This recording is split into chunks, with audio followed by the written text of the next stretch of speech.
And now, every once in a while, it doesn't happen a lot, but I've seen accusations of me being a grifter. And I'm like, oh, okay. This guy, when I say something that goes against his ideals, oh, I'm biased. Me being biased would either mean you like all of my points or you like none of them. I'm doing what is called integrity. My whole thing is I can make a lot of money if I were just going to say right-leaning talking points, but I have integrity. How do you sometimes like my points and sometimes you don't like them and you accuse them of being biased? I am the antithesis of bias, crying and moaning and stuff. I thought I actually wanted to go down the gaming and streaming route because I saw people like Pewdiepie and KSI and Markiplier blowing up, and I was like, I am more charismatic than any of these people. I'm way more quippier. Like, I have way more talent than these people. They're just screaming and crying about everything. But then there was these ideologues, these zealots, progressive ideologues. The problem is a bunch of chuds came through when I was trying to make fun of progressive zealots, trying to censor shit. The progressive ideologues, the conservative ideologues, grifting. Now, because I'm being real, I'm being honest, you know, my channel's suffering.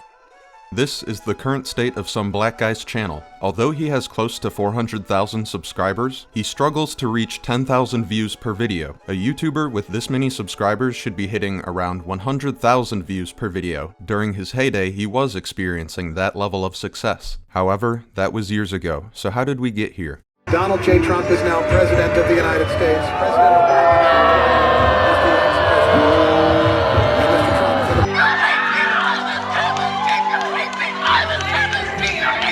For the first time ever anywhere, the 45th President of the United States of America. You're not welcome here! On the shoulder. You adjust the microphone as you told, man. Stop talking to us like children! He's not welcome here! I am so sorry! To my world, I am so sorry to my world. This is not what we want. It was during Trump's 2016 presidential campaign when SomeBlackGuy came to relevance. He wasn't on the side of Trump or Republicans, but he still regularly criticized the left on his channel. While he loosely focused on politics, it was more on the social side of things rather than the legislative. Much of his content could be classified as anti-SJW. The social climate for this kind of content was pretty ideal. With things like the 2016 election and Gamergate, it was understandably easy to score points against Anita Sarkeesian and other woke icons. I'm not sure which one of his videos took off first, but it seems like SBG found success on YouTube pretty quickly, with many of his earliest uploads having around 500,000 views. Many of these videos have little to no editing, but that was normal for that time on YouTube. Plus, given his video format, all he really needed to do was provide a bit of context about the thing he was going to talk about. Videos like BuzzFeed Women Try Manspreading and Give Me Cancer, President-elect Trump and the Salty Aftermath, a humongous victory, were the norm for his channel. He would also collaborate and interact with some of the biggest names on YouTube, people like Jordan Peterson, Blair White, and iDubbbz. So when did things start to go wrong? It's hard to nail down an exact turning point for his channel, but I think this video from January of 2020 is a great place to start. The state of this channel, updates, podcasts, and help wanted. Now, before I break everything down, I want to say that this main channel isn't going away. I'm going to be adding some stuff, like I'm going to talk about it later, that I'm going to be doing a podcast on this channel, but also I want to stream on Saturdays. I have a plan to stream every Saturday. This channel isn't going away, but I'm just going to be expanding my operation much more into other things. At this point, SBG has years of YouTube success behind him. It makes sense that he would want to try making some new content and expand his channel. He then goes into more detail about the new projects. And one thing that I've always wanted to do was be in the fitness industry. Like, I love the fitness industry, especially on YouTube. I've always wanted to have a channel. I'm talking about from 5 years ago. It's something that I will launch when I'm ready, but I'm gonna be looking for a fitness partner, someone who can help me shoot footage, someone if they want to do some workouts or something like that, but mainly focusing on shooting footage. So if you're in the LA area, I would say hit me up on Instagram at SomeBG. He's already mentioned a new podcast and weekly streaming on top of his main channel. That's all within reason, but starting a new fitness channel, finding somebody who's willing to work out with you, but mostly for the sake of getting footage, finding someone in LA who is willing to do this, who won't be too much of an imposition, that is a pretty big task. And so the next things I'm gonna be focusing on, if you guys didn't know, I have a second and a third channel. I have a channel called Black Chad and I have a channel called Black Metal. Now, the Black Chad one, I'm gonna be doing some stuff. It's gonna be apolitical commentary. I've already been putting stuff on there like that. And something that I'm gonna be testing out the waters is seeing if I could find an editor, someone that can help me out with that, because there's a lot of stuff I want to do with that channel, but I think I will need help with it. So I think I'll be, reaching out if you're interested in that. This is when we reach absurdity. Planning to hire out an editor for a second channel which doesn't have hardly any direction when you already have a successful first channel, which I'm pretty sure he does his own editing for, is just insanity. I don't think he wound up hiring out an editor for his second channel because it's mostly shitposts and memes, which is totally fine. But there is definitely a theme of aimlessness cropping up. And then my metal channel, I'm going to be focusing on that a lot. I love it a lot, and it's something that I'm really passionate about, and I'm really happy, and I'm really glad with the growth that it's had already. So I thought, let me put this out here too, and maybe somebody listening that's in the area can really help me out, because I want to just find somebody who wants to be a part of it, and they can also grow their brand too by being a part of these videos. At this point, I have to ask, how much time and focus does he have left for his main channel? You could probably do a few of these things alongside one another while keeping quality consistent. This is spreading yourself too thin far too quickly. I'm doing Snark Tank with Chris Raygun and Tom Sweeney, and then I'm going to be launching a solo podcast on this channel called Blacking Off. And so I'm also going to have one other podcast. So I've been wanting to do a podcast called The Lonely Hearts Club, right? I've had this art for over 2 years. Now, the Snark Tank actually still has steady content, and I will say that keeping a podcast together for years is something to be proud of. However, his solo podcast, Blacking Off, only had 7 episodes, and the Lonely Hearts Club never materialized. Alright, let's recap all of the projects listed in this video. There's a second channel for apolitical content, which he wants to hire an editor for, which kind of implies he has some big plans for that channel. There's a third channel for music, for which he's looking for producing and engineering help. There are plans for a fourth channel, which will focus on exercise, which will also require a little bit of help. There are plans for a solo podcast along with another podcast for which the details have not really been ironed out yet. And this is all on top of him running his main channel and being a part of another podcast. I can understand why many of these projects never materialized, but in my opinion, this shows a distinct lack of vision and direction. This is way too much to be throwing at the wall, especially in a YouTube video like this. Take things one idea at a time, especially when you haven't fully fleshed out the last several ideas that you've had. The next video relevant to SBG's decline comes almost 2 years later. YouTube finally admits why my channel is actually dying. How come every time I upload a video, I lose a ton of subscribers? The video will be upvoted and received very well. Everybody's like, oh, cool, this, that. And then a bunch of people are dropping off. And then people will tell me, hey, I was unsubscribed from your channel. That's really weird. I had to resubscribe. It kept happening. Apparently, in 2021, there was a bug in YouTube that would randomly unsubscribe people. This would be out of SBG's control. That being said, I do think there are some things that SBG can take responsibility for at this point regarding his channel's decline. More features were, being unrolled, and I still wasn't having access to them, and then my channel was declining even more, and it made me post less because, right? If your channel has problems, you don't feel that motivated to create as much. So I was also contributing to my own demise by posting way less. Posting less would have a negative impact on your channel, but I do think there's more going on here than just SBG posting less videos. At this point, he's been running his channel for more than 5 years with little change or improvement. The editing hasn't gotten better, the thumbnails haven't gotten better, the videos are still largely inconcise. If anything, he seems less passionate than he was with his older content. The kind of subject matter he talks about has also largely stayed the same. This wouldn't be as big of a problem if he had only been running his channel for 2, maybe 3 years. But not really changing anything up on your main channel for 5 years is asking for something bad to happen. Implement's old video on Leafy describes this phenomenon. And if there's one thing I've noticed on this website, it's that if you stick to the same formula, you'll inevitably fade away. However, if you shake up your style, you have a chance, just a chance, of sticking around. And sometimes, that chance is enough to convince a YouTuber to make the switch.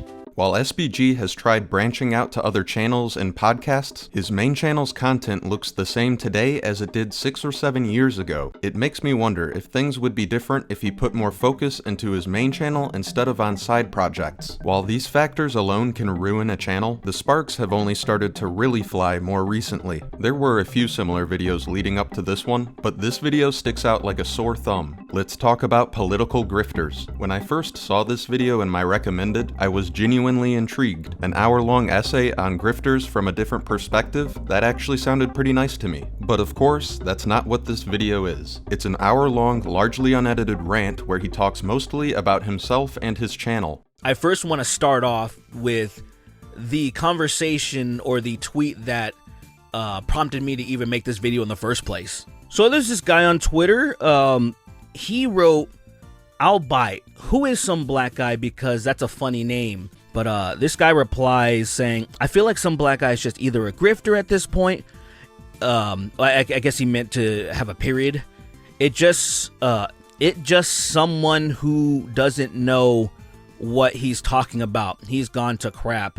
If a tweet can prompt an hour-long video, that's not a good sign. But more importantly, we arrive at the question, is SBG a grifter? A grifter usually refers to somebody being disingenuous with their political beliefs to gain viewership or profit. I don't think SBG's political views have changed all that much, and I don't think he's trying to mislead anybody. What I do think has changed is the expectation of engagement on YouTube. Take the channel Abba and Preach, for example. The kind of topics they talk about are comparable to SBG's channel. The thumbnails and level of editing are somewhat comparable as well. What Abba and Preach do so much better than SBG is getting to the point. There is no time wasted getting to whatever topic they're going to talk about. Overall, they seem to do a pretty good job at trimming the fat from their videos. The same cannot be said for SBG. Things have shifted, and I'm just shifting to talk trash about the things that are annoying me the most right now. And so now, in the beginning of the video, okay. So in the beginning of the video, I talked about the reason why people even think that I'm a conservative Now, at the beginning of the video, I said the reason why people would think I'm a conservative or anything like that, it was because of tribalism. To me, this is a sign of not quality checking your own videos. On the surface, this seems like an amateur mistake, but I think this is indicative of something much worse. If a YouTuber isn't willing to watch their own content before uploading it, that should say a lot about the quality of that content. How can you expect your audience to watch through your content if you're not even willing to? Maybe he does usually quality check his videos, but if that were the case, I would expect his videos to be more concise and engaging. So I think it's really silly when SBG tries to pin his YouTube woes on something like this. This guy, when I say something that goes against his ideals, oh, I'm biased. Me saying this shit is not gonna line my pockets with money. I will lose money. Because that's how it's always been. That's like the tale as old as time. The person telling the truth, the ignorant masses don't want to hear it.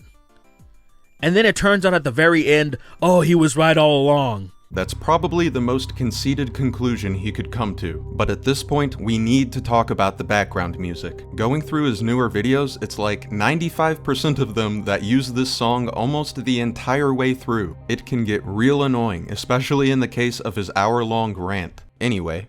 Tim Pool. There's a lot of people on the left that say he's stupid. I don't think so. I think he's brilliant in grifting. I think he knows the right thing to say at the right time, and even if he does kind of slip up, he'll quickly correct himself. He knows his audience, and he knows not to stray too far from the path. I mean, he'll even say things like, and I can't believe this.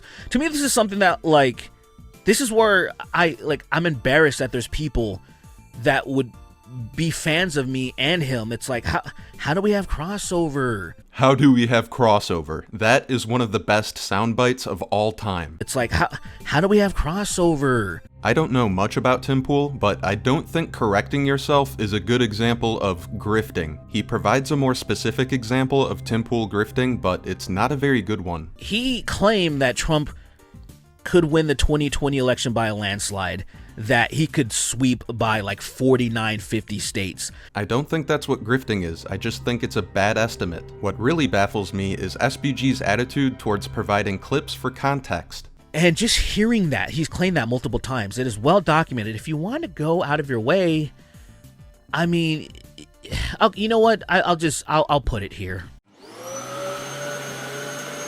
Normally, I like people to go out of their way and look for stuff themselves because they feel challenged and they feel better when they discover things on their own. But you know what? Here, I spoon-fed it.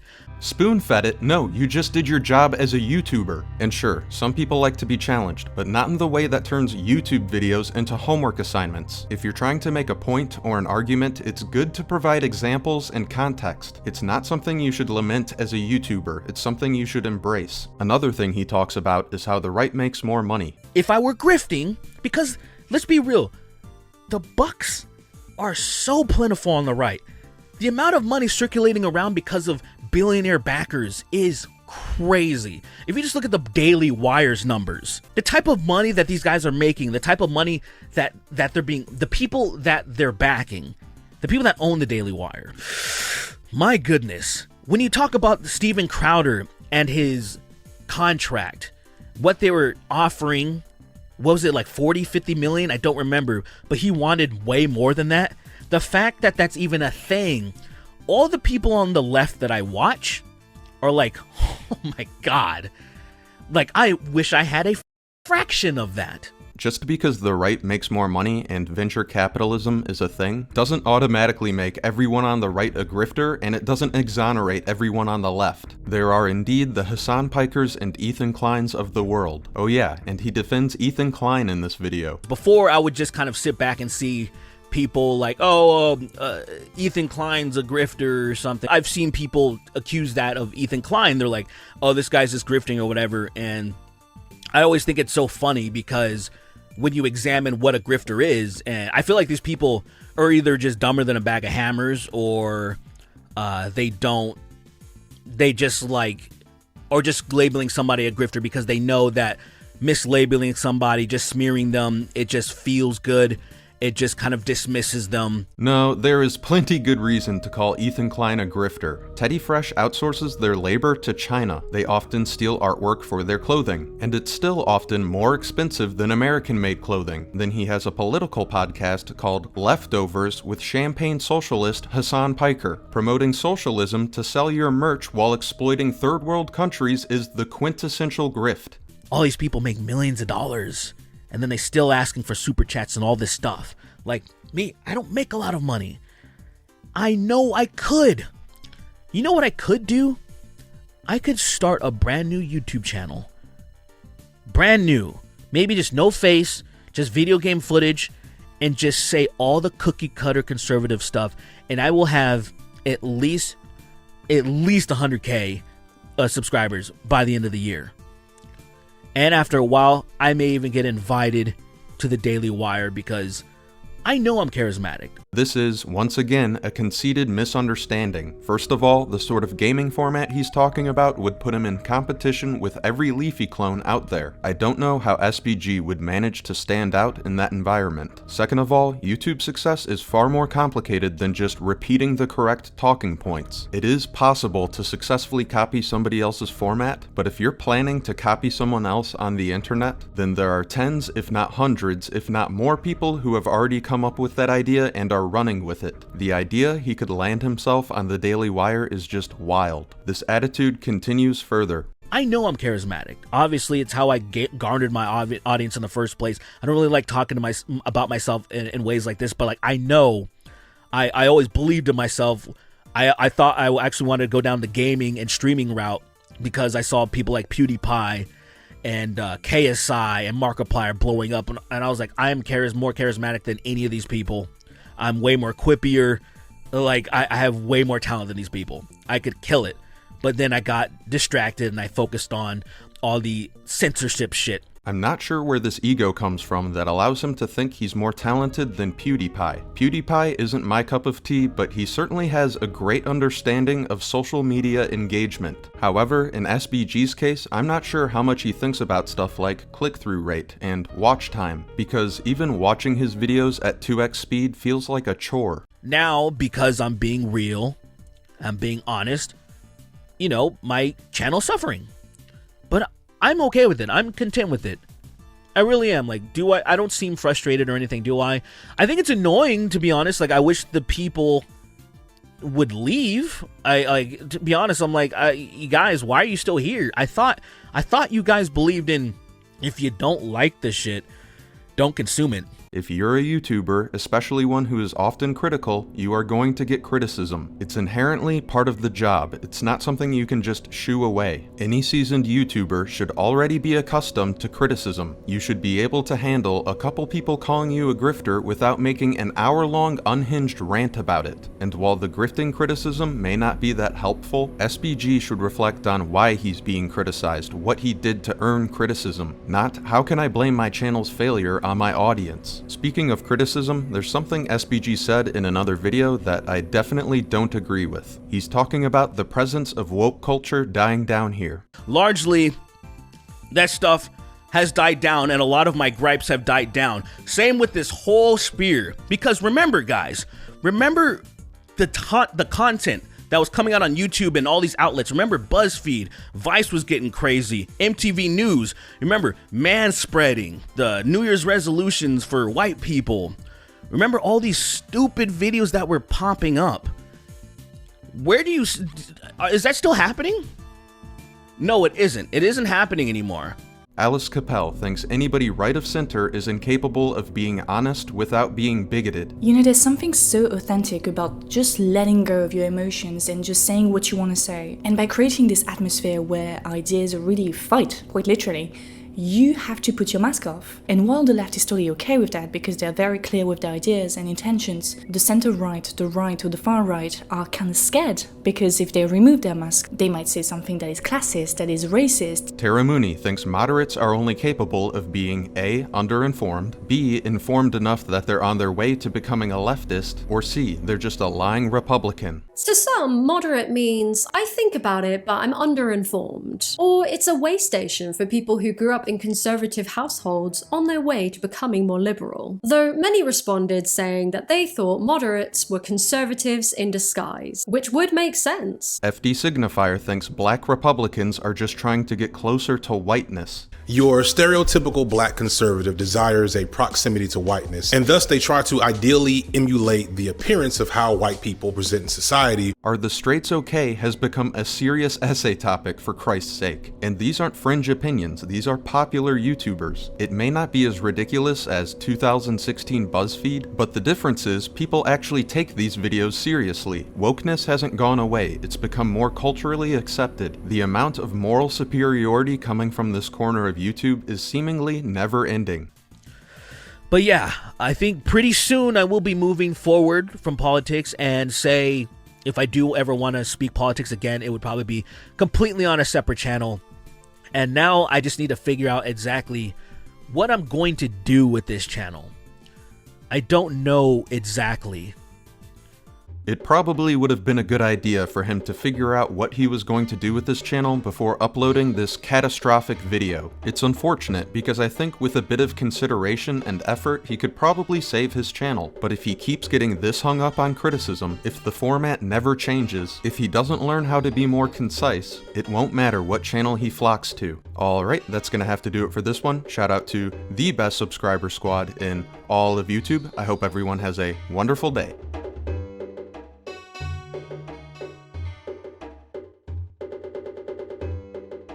However, I have taken my Patreon away because I have lost faith in your ability to deliver any semblance of consistent quality content. I haven't seen any increase in the quality of your videos. In fact, most videos are now vlogs that have basically no editing.